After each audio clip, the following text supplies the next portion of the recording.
I have a question for you. Where does Gengar buy its clothes? A boutique. So bad.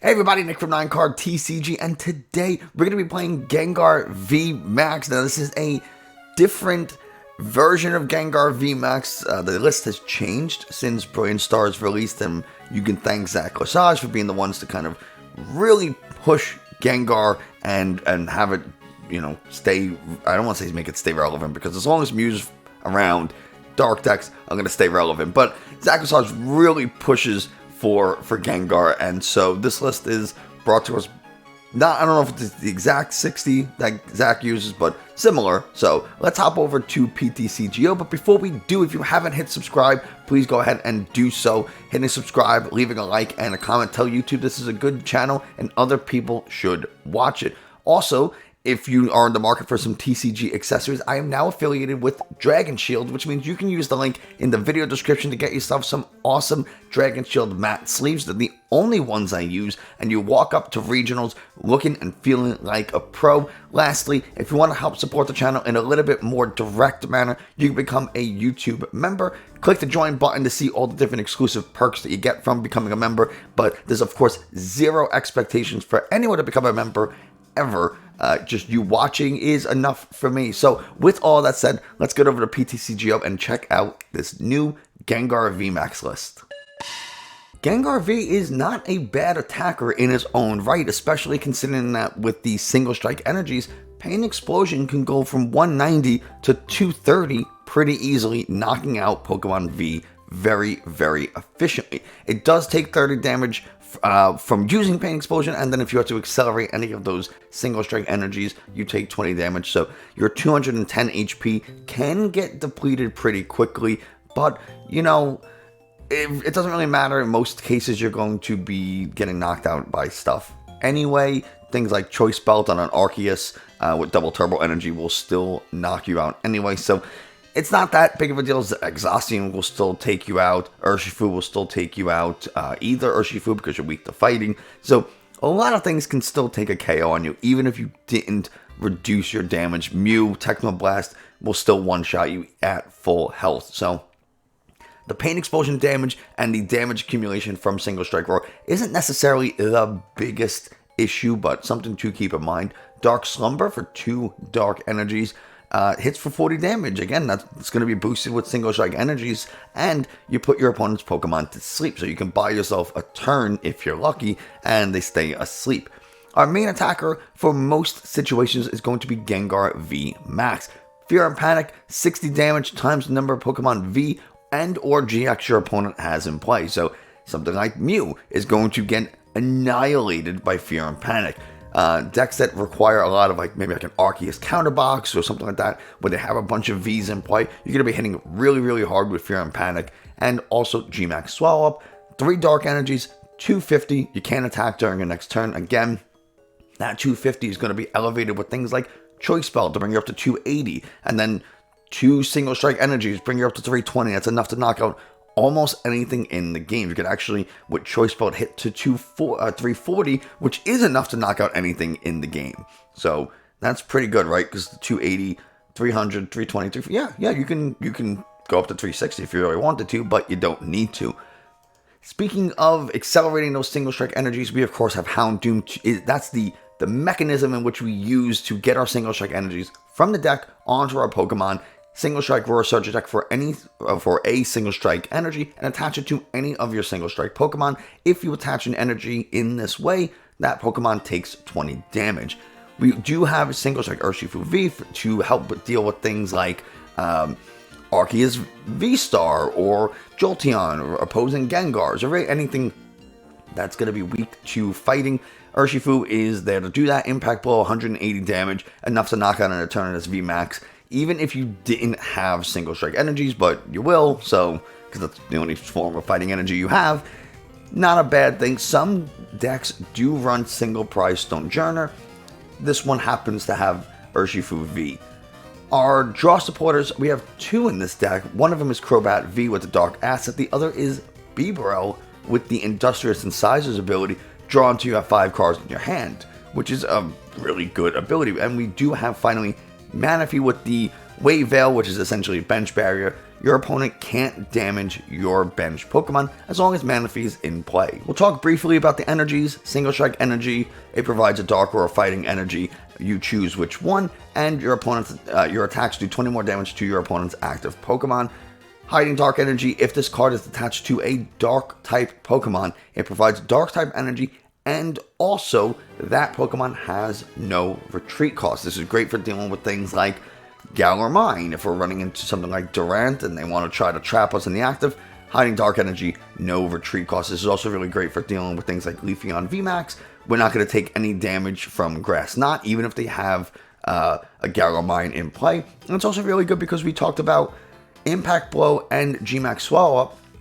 They can't be used 2 turns in a row. So we need to cycle through our Gengars when we attack with Gmax Swallow Up, so we can retreat with Hiding Dark energy and then play Switch. Even if the Hiding Dark energy is on a Crobat or a Houndoom, we can switch and then use the Hiding Dark energy to get the Gengar back into the active. Whatever it is we have to do, we're able to do it a little easier. We do have a fairly high switch count of 3.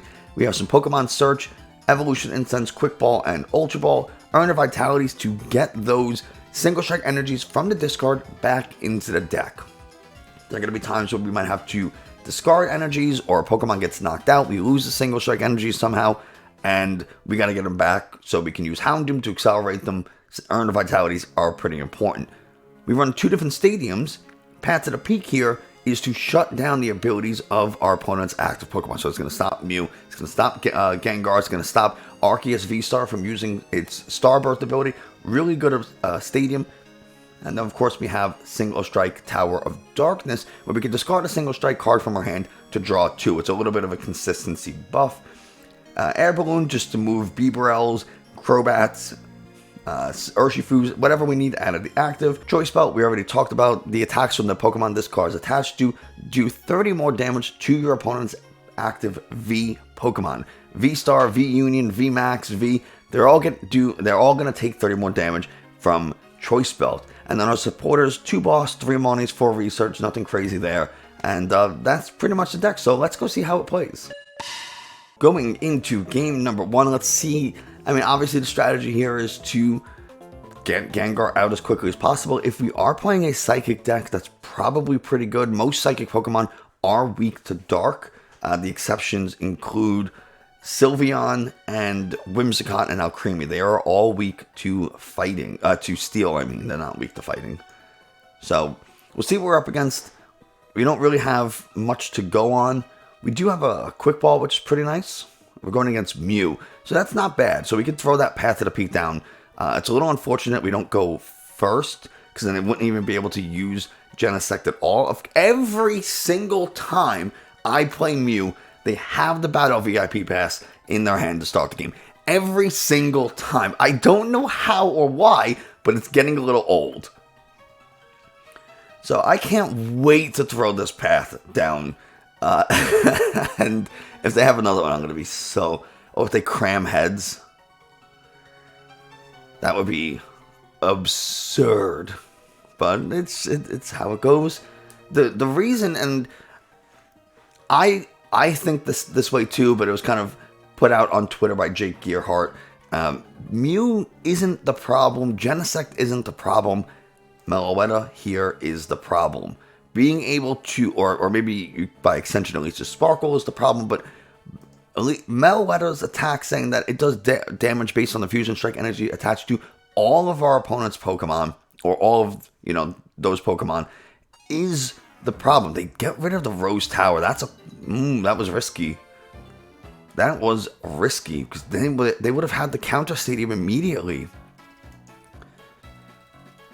They're going to go retreat.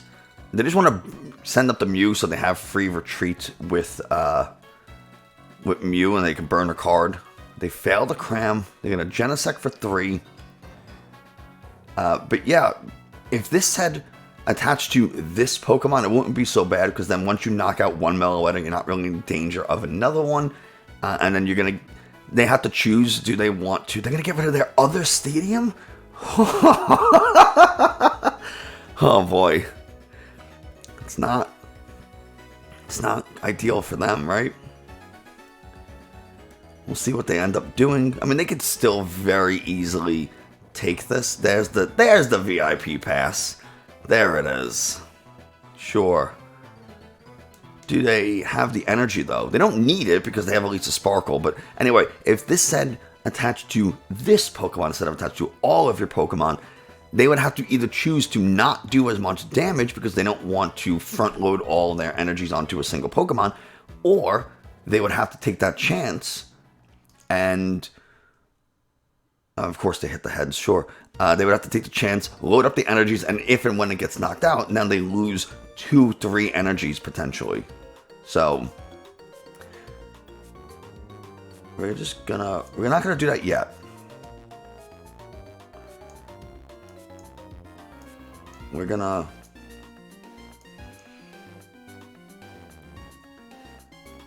get rid of, I guess, Quick Ball. Do I want the Crobat? Or do I want to? I think I want the Crobat.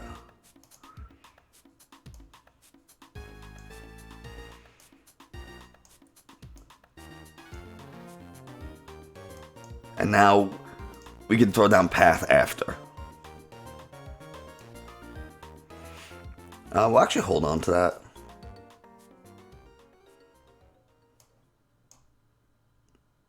And, well, that's all I can do. So that's not great. This is not a great hand.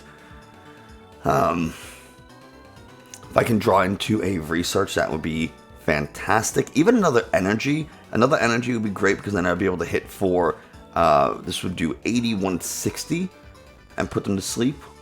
So that wouldn't be bad, because they're going to be hit with weakness. The fact that they discarded 2 stadiums is awesome for me. Most lists now only run 2 or 3 stadiums. They're already down 2 crams. So I'm very curious to see what they do. And this, again, you are, just because you throw down that stadium, you are not safe, especially because now they can release a Sparkle. They can go to the Meloetta and to the Mew. Evolve into Mew Vmax, free retreat, and then there you go. Now they're still hitting with either 210 to knock out this Gengar, or they're knocking out, or they can go Melodious Echo and still knock it out, because now it hits for 7, 14, 21, still hits for 210. So we'll see what they end up doing. They can go Psychic Leap and hit 70 if they don't have the Mew Vmax. And they can't dig for it as long as that Path of the Peak's in play. And I got 2 more in the deck somewhere, potentially. So I just need to draw a Houndoom, or a Single Strike Energy, or a Research. Either one of those is fine. I don't necessarily want to use a Marnie, because I don't want to let them draw it through their deck to potentially find the 3rd stadium. So a Marnie is kind of the last thing I want to see right now. Research, Houndoom, Evolution Incense, Ultra Ball, Single Strike Energy, any one of those would be fine. I'm surprised this list doesn't run Peers. I would like to see a one of Peers to find a Houndoom and an Energy. And then I'd be in business. So they are going to Ultra Ball away for a Mew Vmax to take the knockout on this Gengar V, most likely. They're going to get rid of a Meloetta and an Elisa Sparkle. And they're already down a Switch. So they are going to go ahead and take the KO here. A Research would be fantastic. We are going to send up the Houndour because we have the Air Balloon, we have the Switch. So we can get it out of the active. Houndoom is pretty good. Oh, we could just Fear and Panic this thing.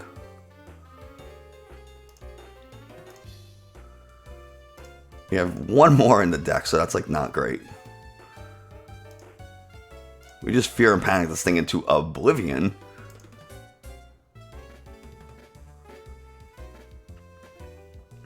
So we'll take 3 prizes. A research is great. Single strike energy is great. And hiding dark energy, pretty nice. So we'll see what they're able to pull. Maybe, who knows, maybe they got a stadium, maybe they got something that they can work with. They would need an Elisa Sparkle and an energy in order to... I mean, they can still attack, right, with Meloetta if they have an Elisa Sparkle. It won't be enough to KO. And they find the stadium. Of course they do. I knew this was too good to be true. And I don't have another Gengar set up, so if they knock this thing out, they have to do 290 damage, which they could do, right? They could 210, 230. They can search for a basic Psychic Energy, probably is what they're going to go for here, so that they can Sparkle. I'm kind of hoping that one of their energies is prized. They have 3 in play, 2 in the discard, 1 there. So they could Sparkle for 1. They go for the Mew. Okay. They might just be looking to thin the deck out a little bit. Thin the hand out a little bit. But they would need a fair bit in order to take the KO on this Gengar. It's not saying they can't do it. There's one of them. So now Techno Blast will hit for 240. They need to hit 2 power tablets as well. So they need to get an energy, an Elisa Sparkle, 2 power tablets, and the VMAX in order to take the KO here. If they don't, I'm in pretty good shape. If they do, then I'm in a lot of trouble. So hopefully they fail this cram. No, of course not. I can never just... They find a stadium off the prizes, most likely. They hit the cram head, so now they can get their Elisa Sparkle. So they can accelerate an energy, start digging for the last one. They're going to attach... So they can't Sparkle now. They can hit for 140. That's interesting. Unless they have a power tablet, they're not taking a KO on this thing either. That's only going to do 140. The other 2 are in the discard, so they can't Sparkle now. That was interesting.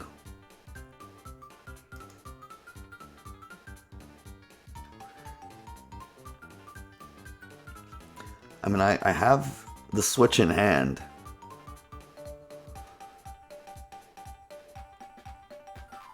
I mean, even if they're going to attack with this, I'm going to knock it out. What are they going to have? I mean, I guess they have double turbo energy, right? They probably have a double turbo energy. Come on. Come on, man. 3 out of 4? Are you kidding? That's so lame. I can never do that. There's the power tablet. There's a quick ball. And they just refill their hand up with Genesect because sure, why not? God, I hate it. So, they never miss. It's remarkable. It's remarkable. There, I knew they would find it. How do they not? How do they not? So they'll take the KO here because that's going to do 140, 170, 200. So they'll hit for 200. They can throw another Choice Belt down and hit for 230. It won't make a difference. They're already taking the KO. But yeah, I mean, come on. You know they're going to have it. How many power tablets are they down? They're down 3.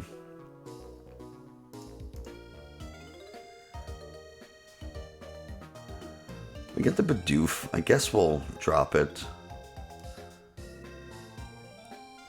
We're just going to research. Try to get something going.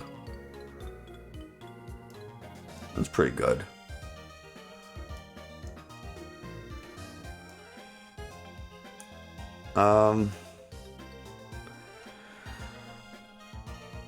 I can put this back into the deck.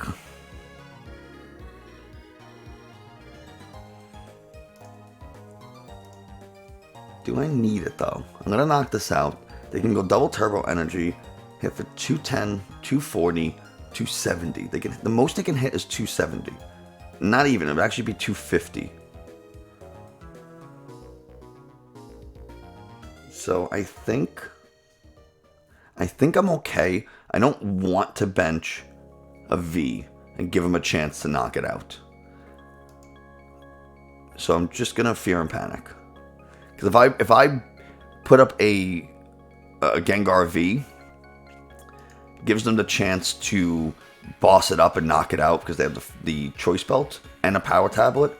And here they can't Sparkle because all 4 Fusion's energies are in the deck or in the discard.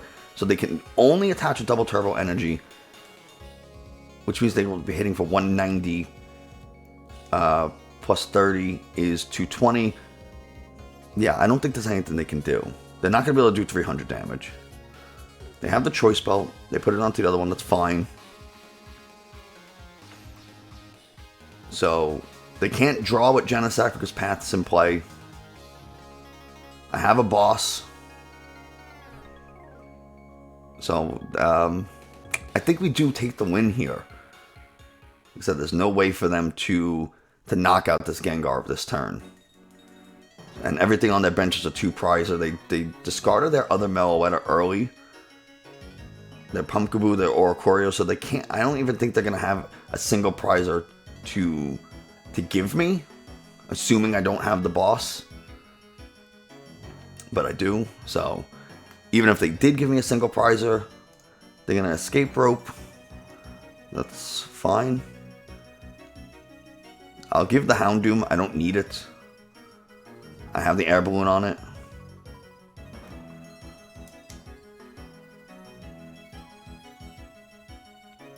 I don't know Mew decks to run Tool Scrapper, so I feel pretty confident given this. Even if I don't, maybe I should have given him the Houndour because I know I could earn the energy back and then retreat. And they concede. There we go. God, that makes me so happy. Let's do one more game. We'll see how it goes. We might be playing some Dark deck. Could be Gengar. Could be Eternatus. Could be Hoopa Moltres. Who knows, right? I guess we'll start the Houndour. I don't necessarily want to start the Urshifu until I know what we're playing against. And we're playing against another Mew deck, so kind of glad we didn't start the Urshifu there. Sure. we don't have a very good hand here.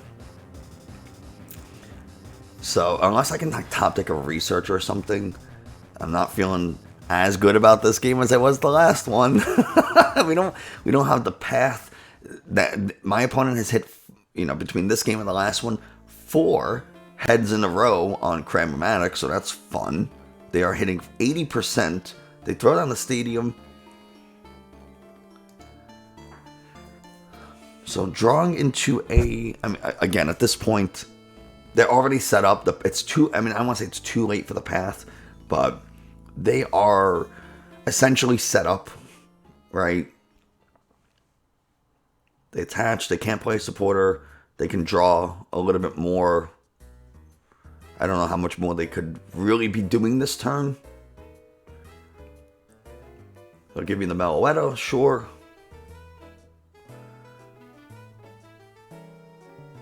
I can hit it for 40, but that doesn't do a ton for me.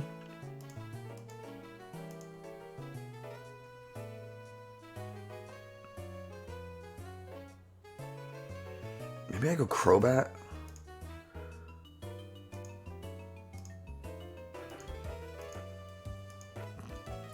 I gotta try to draw some cards.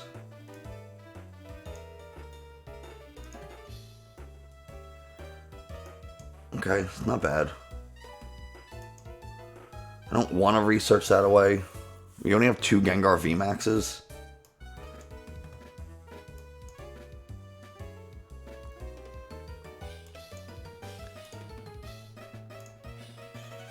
Go ahead and we'll get another Houndour.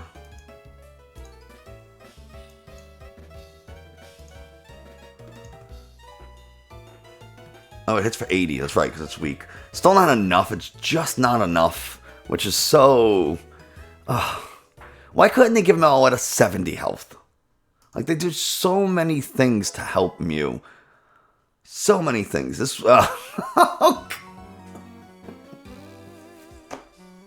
This game is a joke.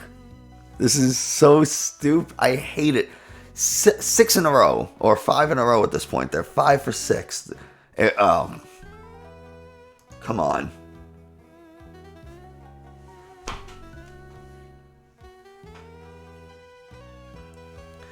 This is the... Yeah, knock out the Gengar.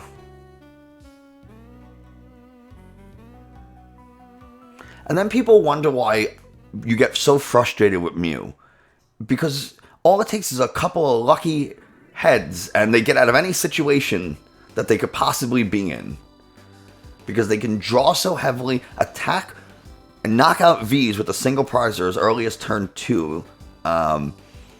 Even if they go second, they can do it with their first turn. They have super powerful attack, free retreat. Like, they just have every... They have attacks that can go through abilities. They have everything you can possibly want in a single deck. And it's just so frustrating. Anyone who tells you that Mew isn't broken, Mew isn't a problem, they're wrong. They're just wrong. So they can still knock us out because double turbo energy, they don't have to attach, they just have to Techno Blast for 210. Yeah, fun. This game is so good.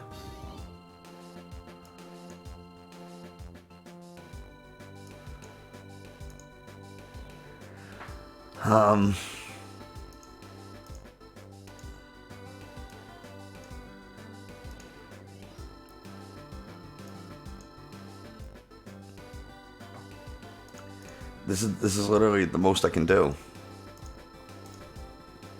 This is it.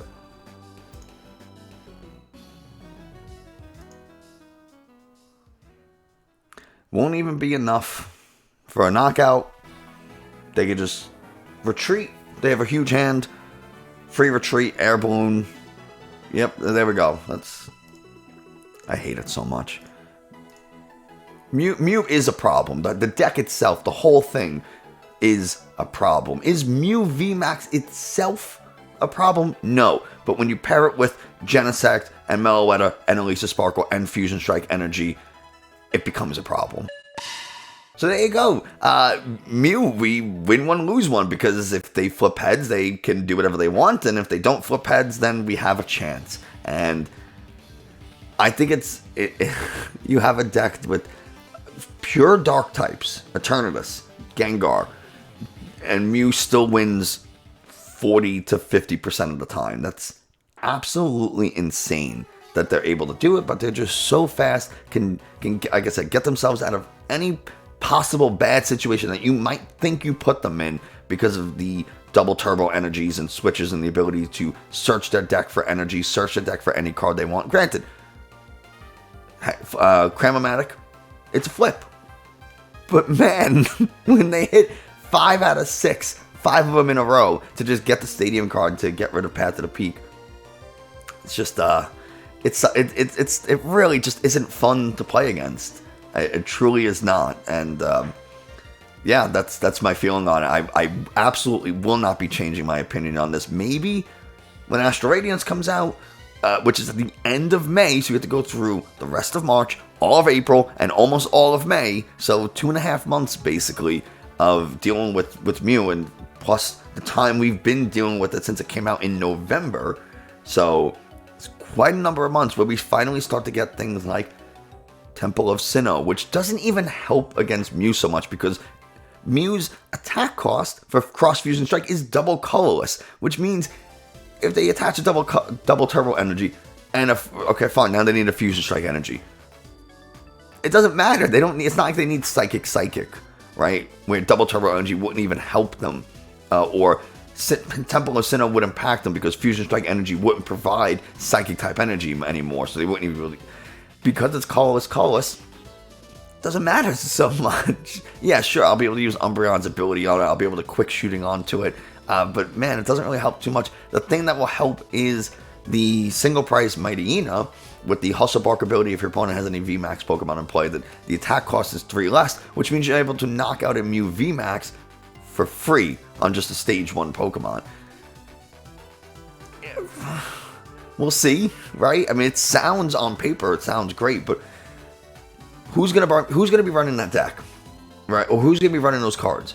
Not anything that's Eternatus, or maybe Gengar, maybe it's his own deck. But if you're playing a card that's specifically designed to beat another card, Mightyena was designed to beat Mew. That's what it is. Doesn't that tell you something about, hey, maybe we need to rein it in a little bit, but not every deck can take advantage of Mightyena. You can't throw in a 1-1 or a 2-2 Mightyena on just any deck in case you hit Mew, because that's not practical. That is going to add a lot of inconsistency to a lot of decks. Galarian single prize, Galarian like Moltres Hoopa deck might be able to use it. I don't know. Maybe Arceus Counterbox runs it, but still, it's telling when you have to design a card with free attack on a stage 1 just to knock out this Mew Vmax. So it's a little telling is all I'm saying.